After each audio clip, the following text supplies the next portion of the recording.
Helping students heal so they can live without substance abuse. Most addicts have faced trauma in their life. Substance abuse to self-medicate is a way for short-term relief to long-term problems. Our teens have trouble processing long-term solutions to their short-term problems. This has to do with their frontal lobe development. Using substance abuse to cope makes chemicals in the brain try to counteract the lack of balance.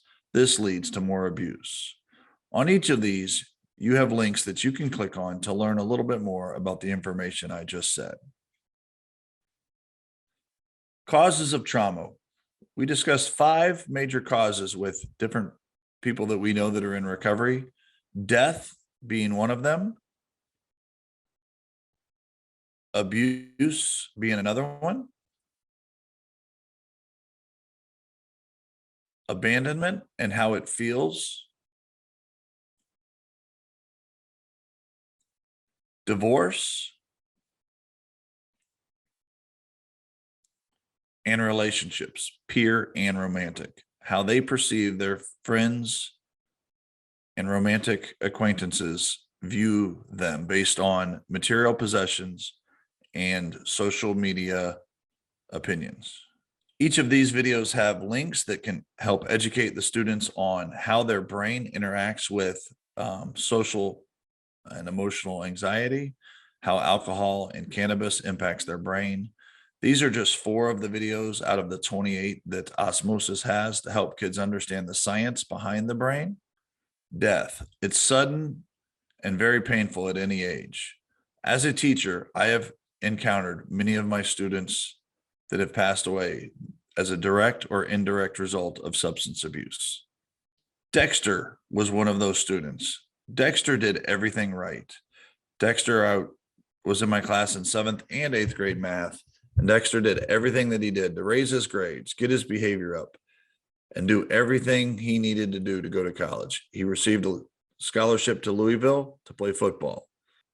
These stories are to tell you a little bit more about Dexter. You see, Dexter was in the wrong place at the wrong time, and unfortunately was caught in a crossfire of a drive-by shooting.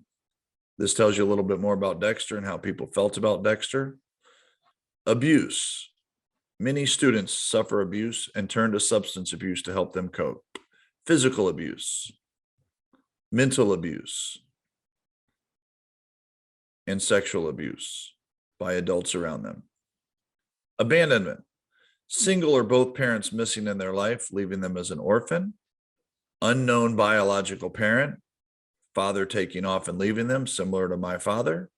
Left as an infant or left as a teen. I have several students who have had a parent just completely take off over the COVID experience and opened up to me about how that makes them feel. They have not heard from the parent or know where the parent is. Bruce's childhood trauma. Bruce was born addicted to crack. He did not know his biological father, and several people he knew around him in his neighborhood have been killed. Bruce played football with my son, ate at my house, was a great friend of mine. Not only did Bruce's death cause me trauma, but it caused trauma to his friends around him. See, this was Bruce. Bruce had a lot of adverse childhood experiences that he had trouble dealing with, and he was killed in a drug deal gone bad.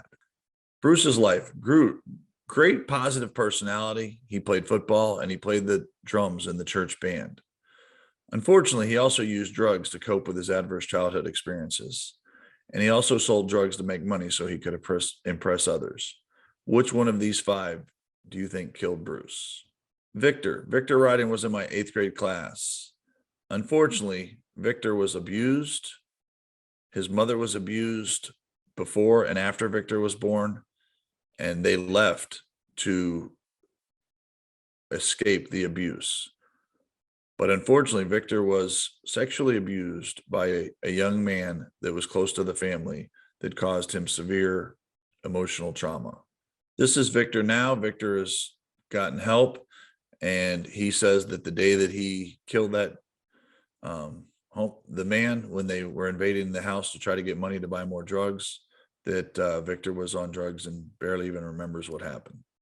This is another situation that alcohol impacted 2 people's lives. So John was in my eighth grade class. He was a great student. Our family were actually friends, and he stayed and babysat my son when we were on spring break at the beach one year.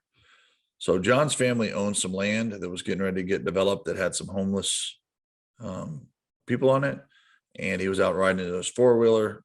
He had been drinking, and there was an altercation. Unfortunately, there was a knife involved, and the other man was stabbed and killed. And John tells me today, if he had been sober, that fight would have never happened. The man would have never been stabbed, and they would both been better off. One man would be alive and the other would be free. Remember, when you're drinking alcohol, it does impact your decisions. Divorce. These are the things that come along with the divorce that cause students trauma. Domestic violence, separation, joint custody, living arrangements, and often abandonment comes along with it. Relationships. This is where the anxiety comes in. Perceptions of peers. They have high value of their opinion. Hormones are raging, romantic relationships, and romantic breakups. At first, I wasn't going to put relationships in one of the trauma categories until I had a student tell me a few weeks after her boyfriend had broken up with her that she had been suicidal because of that breakup. Adverse childhood experiences. Adverse childhood experiences are things that happen in our life that impact us in a negative manner. How we deal and cope with those are going to impact our lives. Imagine each time you have an adverse childhood event happen in your life, it's like another bouncy ball being put inside of your head. So as you're going through your days, trying to go to school and be productive and play sports, there's a bouncy ball that keeps bouncing around inside of your head. So every time you're trying to think about something, there's this ball that you're constantly having to think about and deal with. Well, unfortunately, every time you have another adverse childhood experience, it's another ball and another ball and another ball. So each one of those balls impact your thinking.